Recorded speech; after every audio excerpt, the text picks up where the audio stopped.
Did we lose? I still see all four of us. So we've seen episode 6, y'all. I think we lost Vanessa. Look at the chat. Yeah. Yeah. So yep, episode 6 of Peacemaker. Oh, okay. How do we feel? I when I saw somebody, like I think it was a kid, like do this, I was Yes. like, "Oh, See, I totally that's missed Yeah. really weird." But then when they were kind of like on the nose about John Lennon and like it was just small subtle clues. Small thing. The Easter egg, the clues. Yo, you He- called that too, which was Yeah, he's Jewish. crazy. And yeah, and we meet the blacks. We called the salute. We got the salute. I was kind of like the worst case scenario what could happen in this if they're freaking Nazis, and they are. James, you're insane. The smart detail of folding up the flags in episode 2 or 3 every time we were on this earth and we never fully saw the flags but they were always there. Yeah, That was smart in terms of how directing the atmosphere. Mm-hmm. And then that simple line of like, I do not see a person of color here. Just speaking what we saw. And again, I didn't catch it the first time until I kept rewatching it and the internet coming to this. And yeah, shout out to Dave, the interview. She's like, oh, I don't know what's gonna happen. I just got what Man, it must have Brandon sucked for him. Like David. the second we all felt like, yo, why does it feel weird? And he was like, fuck, they're onto us. They know that something's off. Which, in hindsight, I guess that's good cluing up. Also, the thing that did feel weird was I think it's episode 3 where he saves everybody and he goes full John Wick. I was wondering, what if this is the Suicide Squad scenario where he kills the wrong people, much like in the Suicide Squad where he killed everybody in the jungle? Like, yo, they're the good guys. right. Like, what do you just did? So now it makes sense, and it's just like, man. and the small pronunciation of Bloodhaven in the first episode or second episode, that was in the comics. Bloodhaven, Sons of Liberty. Like it's Oh yeah, Sons of Liberty. Yeah. Yeah. But I mean, I am just excited. It's cool to see what this is Earth X, bro. It's gotta be, but it's just like, it's just super cool to kind of see how they're handling this. Because I'm gonna be honest, I didn't notice it at all. Like at first, did not notice it. me. Same here. And I mean, yeah, that's crazy. That's So, crazy. so does that mean that the Superman in that universe doesn't even exist, or is it like a Russian Superman? Like, what kind of Superman are they going to get in that universe? It's interesting. But anyway, And you got the Easter egg of Van Cole Prison. Yeah. Yes. That's wait, what decent is content. that exactly? That is a supermax metahuman prison outside of Metropolis. It's not Arkham, but it's another comic prison that's closer to Metropolis. Yeah, I was like, there's no way they're gonna do Arkham like that. But I'm like, No way. something else. No way. It's a deeper thing. Yeah. No. Yeah, and even wouldn't be like, no, fuck that. Keep me here. I'd rather be here than in Arkham. Yeah, and also shout out to that scene between Jennifer and John when they finally like let it out, and like even in that moment she can't say I love you back, but you could tell that she has feelings, and just like to me the ultimate kicker was like, yes, I know you go into fights just to feel the thing, and I still love you after all that. I'm like, man, and she feels like I don't deserve this fucker. He's caused me so much pain, but I don't deserve him because, bro. You know, I just realized I just researched the maximum prison you were talking about, Van Cole. I think that what is his name? Metallo is actually connected to that. So maybe John Corbin might be there. And well, Metallo was part of the prequel comic, so he does exist. But I will say again, going back to my issue was that with Team Peacemaker, we really didn't get that group together finally, and now this is the first time really this whole season really got them all together, and then to go on move forward on a mission. So that's where I'm like, this is rewarding to see that after 5 episodes, going to episode 6 is like, hey, this is getting me back to what I love again, the team dynamic, everybody having their moment and everything. And I like this, that they're experiencing this all together, and all of them are having this reveal happening at the same time. So it's not like he's oblivious, like, wait a minute, wait, what? So yeah, and having Vigilante to I thought it was funny to be a carbon copy, only just one small detail. Like, no, I'm Yeah. everything. But he's my best friend, and this Earth is my arch nemesis on this Earth. That was smart. Yeah, and I mean, shout out to James for like putting my man Nicholas Holt in this as Lex Luthor. That surprised me. That really did surprise, because I was like, nah, maybe that'd be like the last episode or whatever. But the fact that not only is he in it, but they're furthering the storyline with him, and that Rick Flag was so desperate that he would make a deal with this man. Like, I think that Lex is going to get that pocket dimension by the end of the season. I think he's going to get it, and I think he's going to alter it.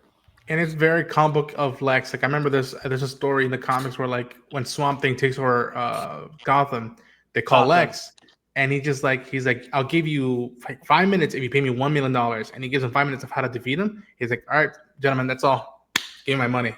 And like, he makes those deals. And I love when as soon as he said like someone who's carrying a pocket device, he just went, okay, let's talk. And it's just like, oh. Now, I'm questioning what was the whole point of that first 2 minutes of the drooping faces and the selfie photo, because I don't know. It was like, at first it was kind of giving like this is all like a simulation from maybe Brainiac or something. At first, that's what it looked like it was giving. But then it's like, no, this is Earth X. But then I'm like, I don't know. I guess it's just kind of giving a visual message of, hey, this world is distorted. It's warped. You know, it's messy. Yeah. You know what I mean? Yeah. Warped. Yeah, I definitely think he was like letting you know, like, there's something seriously wrong here, and everybody in this picture is a threat. And I'm now it's kind of like I don't know how they're gonna. Some people might not make it out of this, to be honest with you. I'm actually really worried for some of them. Yeah. If Argus is calling there, you got a Latina and another black man and an Asian. And it's like, actually, I think we're all getting out. Let's like team up against this entire reality. You know what I mean? Yeah.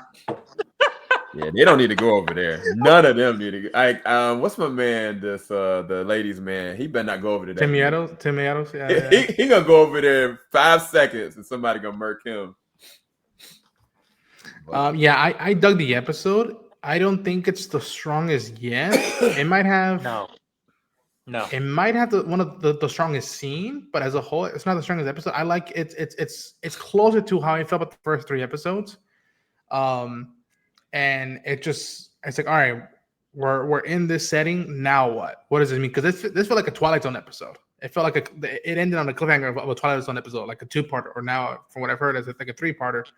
I'm very interested to see how stuff goes forward and how people even feel it, because again, James was hyping up this episode, hyping it up. Yeah, I mean, I think from how they handled that scene with Peacemaker and her, like, I think that was one of her strongest scenes, and she said so much without really saying it. She acted that really well. Yeah. I think it's really just interesting, the fact that what was she supposed to do? Like, it's kind of like you're telling her that you love her, but then you're not willing to leave. You can't expect her to stay there. Like, you have to make the commitment to leave too. So it's kind of like he's trying to get what he wants, but he can't have both.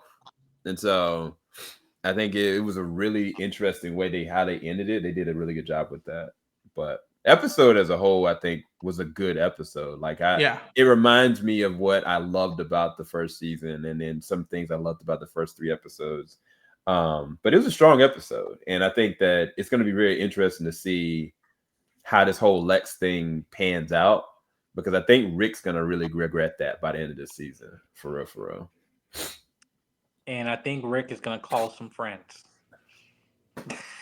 Not the Justice Gang. Perfect opportunity. Not the Justice Gang. No perfect opportunity. No, not Justice Gang. No. He'll call his buddy who like killing some nuts. No. Dude, they're not a live action version. Listen, I am telling you, the way he was probably, after watching this episode, I'm like, oh no, G.I. Robot is showing up. I don't care about Superman showing up. I think it's obvious.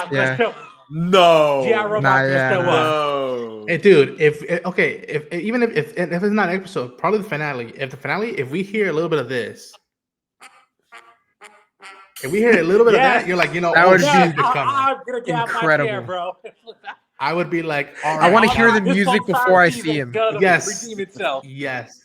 Like I want to hear the music before I see him. That way, like people that have seen it, like it'll feel like a little earned Right, moment. my wife you know? doesn't We're watch like, the oh show. shit, Yeah. And also, I Exactly. think Rick Flag. I think this. I hope if they don't do that, if they do that, that makes Senior smarter than what it appears now, because he obviously was like making a deal with the devil, but he knows he needs insurance and knows not to fully trust Lex. And it's like, okay, there's a crew that I knew had I had good vibes to a point. And I know if he finds out what's happening here, he's like, all right, I know the perfect person to help me out, and I don't need no Superman, and he right now doesn't want to deal with any metahumans. It's like, all right, I know somebody that I can take care of this. I keep forgetting, due to the fact that Rick Flag Sr. doesn't like have the same hair and doesn't really look like the animated version. I'm like, bro, what do you mean? What's the connection there? And then I'm like, wait a second, he was the guy. Yeah. So Right. it's. I mean, I understand why they couldn't do the hair thing, but it's like it's really like taking me like away You could from wear it, the you know? yellow, like Oh, Oh, that would be absolutely. Done a better He job. could rock that for sure. Could have done a better job with that, but it's. And I'm wondering again, a lot of the theories was like, okay, what if that other dimension's Rick Flag was part of the Sons of Liberty? And I wonder what happens if Senior meets Junior from that dimension. How much of a mind that would be. Do you think Junior is working undercover or as a double agent? I don't know, man. I don't know. So wait, the chick that was in Creature Commandos that ended up being, she was a Nazi, right? Who, the bride? The crazy chick. No. The chick that they ended up The killing. princess? Oh, the princess? Yeah. She wasn't a. Oh she no, wasn't. she was an anarchist. Like she was a maniac, but not a racist. But no, she was just a conqueror mindset, whatever. Who was this, who eventually evolved to becoming the world, again with Warlord, Gorilla Grodd, whatever. Yeah, warmonger. But no. Again, the only time we spent time and brought up the whole Nazi stuff was with GI and his past, when he had a buddy who brought him back, and he's like, "Hey, let's meet up my friends." He's like, "Oh boy." Yeah. Oh yeah. Yeah, I ain't gonna lie, man. If they put the Creature Commandos in the live action format and put them that would be a game changer. That would be. I'm not even gonna lie to you. That's when I'll say DC is back, because he basically everything that he said that he was gonna do, which is take from animation, games, live action, and actually add personal application to it, like to see it in real form, I think that'd be a game changer, because people would immediately go back and start watching Creature Commandos if they did that. Because some people didn't see Creature Commandos, but they would. I don't know. Especially if they use GI Robot. If they use GI Robot, and if I'm getting really excited for this. Yeah. Well, I mean, to be completely honest, the fact that we see Lex Luthor in episode 6, I mean, it makes me feel like that would be something easy compared to getting like an A-lister out of the realm and not the finale in just in episode 6, So like, if they do end up doing it, I wouldn't be surprised, because I feel like he's already delivered more than kind of what I've expected with season 2, and then the connections and just everything in general. So, I mean, as much as I would love it, I'm content at this point. I'm super content. Yeah, but I mean, I saw somebody talk about the. I know, come on, man! Like, man. I ain't gonna lie, I would lose it. It would be cool, like if at one point they're gunned down, like in Commandos, and he says, "General, are these Nazis?" And he's like, "Yeah, GI, they are." Yeah. It's like the grin again, and just like, oh. And that's what there was a shot of Peacemaker and Hardcore look in the sky. I think it's probably that. Yes. So you say where they're at? The sky, like, I had seen the footage of when Rick when Senior calls and be like, "I need to go to Belle Reve." So I thought they were gonna I thought he was gonna meet up with the Commando initially, but like he's there already. Like, why wouldn't he? Wait, so they're at the same exact facility that Lex Luthor was at? Yes, they have their own department, their own like place. But yes. Yes. Yeah. And I think he doesn't even know. So it's like the second he steps foot in that Earth plane. Wait, what you say? Nazis? I'm calling somebody. That's it. Yeah. And at the moment. And this is how multiverse is supposed to be. This is personal. Like, this ain't no cameo. Like, let's see a cameo of a person from an old franchise 20 years ago just for 2 seconds just to kill him. No, this is part of the story. And they're like, this is how multiverse is supposed to be. But And he's the gonna be last- real conflicted though because his son is alive there. Not only that, dude, but the last Oh, gut okay. punch I think this season's gonna have. It's not only that senior sees junior is that okay, now he realizes okay, the woman he's been falling for now is part of the Nazis. What about his brother? What about his brother now? And it's just like that's gonna be the last gut punch of like his family. Like, what does that say about them? Yeah. Oh man. Yeah. Yeah. Where are we rating this? I would go A to F. A to F. I ain't doing no numbers. I would go solid A. B. Solid B. Solid B or like at most A minus, but it's up there. The momentum kicked back in. I was like, okay, this feels like we're going upwards. And yeah, it's fascinating how much people caught on like, wait a minute, something feels off. Yeah. I mean, I think even when we're seeing like the rest of the crew, as stupid as they are, like we're getting what the show is supposed to be. So it's like even when there's lull moments, they're not wasting any time because they're still adding to the characters. Like I don't really see any negatives because the way the show's supposed to function, they're doing exactly that. It's an A for me. I mean, I could say A minus, but yeah, it's not an A plus, but I think it may be an A or A minus for me. The nitpick for me is that like, yeah, some of the comedy doesn't fall for me, and it's something that like we go, but like the emotion here kicked in. When it was emotional, it kicked in, and especially he dragged the suspense for all of us. Anytime a door was opening or something like that, we were all like, "Oh shit, what's happening?" So, yeah. Busy, Mike. Yeah, it's gotta be B plus for me, man. Shoot. I'm impressed. I'm looking forward to more. Oh shoot, Mike just dipped. I think he said he gave it an A. I think. Okay. Well, I guess we can go ahead and close out. Busy, where can everybody find your content? Busy Braun everywhere, and then over here dropping reviews on JVS. Yes, sir. Yes, sir. And last but not least, Ronan, where can everybody find your content? At Ronan Unchained on YouTube on all the socials, and covering this and also stuff here at TeamJVS. Yes, sir. So the crew is back, guys. Some kind of a way. But we're gonna head out. Hope you guys enjoying all of our content. We've got a lot of tip content that's still coming through. A couple interviews that people don't know about yet that's still coming through. But we'll see a lot more content coming. All right, guys. Have a good night. Bye. Falling out the top of the I can see the skyline, 50 mile radius on my timeline. Ain't nothing on my mind. Oh Lord.